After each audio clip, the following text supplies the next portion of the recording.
Right auto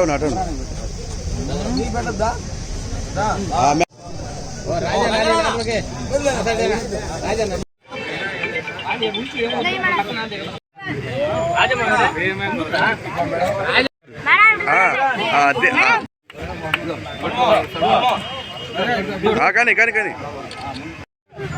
ఓంకారం గట్టి పెడతా కదా వింజమూరు చట్ట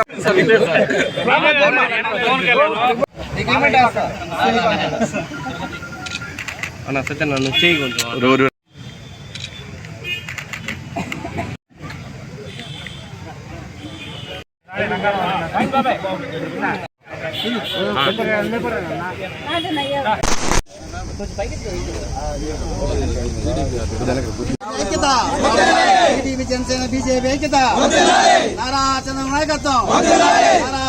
నమస్కారం.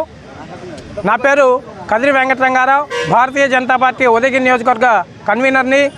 ముఖ్యంగా మనం ఈరోజు చాలా సంతోషించవలసిన విషయం, మన డిప్యూటీ సీఎం అయినటువంటి పవన్ కళ్యాణ్ గారిది 55వ పుట్టినరోజు సందర్భంగా ఇక్కడ యువకులు ఉత్సాహంగా జనసేన నాయకులు మరియు టీడీపీ నాయకులు అలాగే భారతీయ జనతా పార్టీ నాయకులు అందరూ కలిసి ఈ ఉత్సవంగా నిర్వహించుకోవడం చాలా సంతోషకరంగా ఉంది.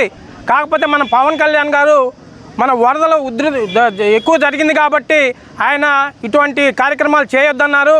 కాకుండా మన పిల్లకాయలు ఎవరైతే ఈ పిల్లల యువత ఎవరైతే ఉన్నారో వారు ఉత్సాహంగా చేశారు కాబట్టి దాంట్లో మేము వచ్చి పాల్గొనడం జరిగింది.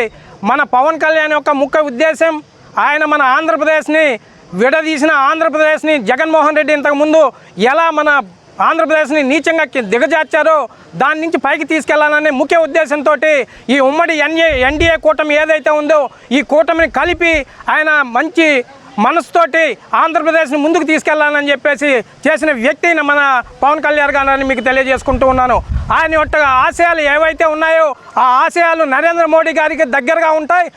అలాగే ఈ యువత ఆయన ఆశయాలను దగ్గర పుణుకుపుచ్చుకొని మన ఆంధ్రప్రదేశ్లో ఎంత ముందుకు చేయగలమో ఎంత ముందుకు పోగలమో దానికి సహకరించాలని చెప్పి మేము ఈ విధంగా తెలియజేసుకుంటూ ఉన్నాం. అలాగే పవన్ కళ్యాణ్ గారికి 55వ జన్మదిన శుభాకాంక్షలు తెలియజేసుకుంటూ ఈ అవకాశం ఇచ్చినటువంటి జనసేన నాయకులకి ధన్యవాదాలు తెలుపుకుంటూ ఉన్నాను. అందరికీ నమస్కారం. జనసేన పవన్ కళ్యాణ్ గారి 55వ పుట్టినరోజుకు వచ్చినటువంటి ప్రతి ఒక్కరికి నా ధన్యవాదాలు. సామాన్య కుటుంబం నుంచి ఒక కానిస్టేబుల్ కొడుకుగా ఎదిగి సినీ రంగంలోకి వచ్చి ఆయన చాలా కష్టపడి ఈరోజు రాజకీయంలోకి వచ్చి రాజకీయంలోనే చాలా కష్టపడి 10 సంవత్సరాలు అతను మన ప్రతిపక్షంలో ఉండి ఎన్నో మాటలు ఎన్నో తిట్టి ఈరోజు ప్రజల సేవ కోసం డిప్యూటీ సీఎం అయ్యారు. మన పవన్ కళ్యాణ్ గారు మన రాష్ట్రం కోసం చాలా విధంగా కష్టపడుతున్నాడు. మాజీ ముఖ్యమంత్రి జగన్మోహన్ రెడ్డి చేసినటువంటి అన్ని అవినీతి అన్నింటిని కూడా ఈరోజు పవన్ కళ్యాణ్ గారు వాటిని అన్నింటినీ పారదోరాలని చెప్పి చాలా కృషి చేస్తూ ఆయనకు తోడు నారా చంద్రబాబు నాయుడు గారు అండ్ మెయిన్ మనకి ఫుల్ సపోర్ట్గా నరేంద్ర మోడీ గారు ఉండబట్టి మన పవన్ కళ్యాణ్ గారు దీన్ని ఆంధ్రప్రదేశ్ని మన ఎక్కడెక్కడో బాగా రూపొందిద్దాలని కోరుకుంటున్నాం.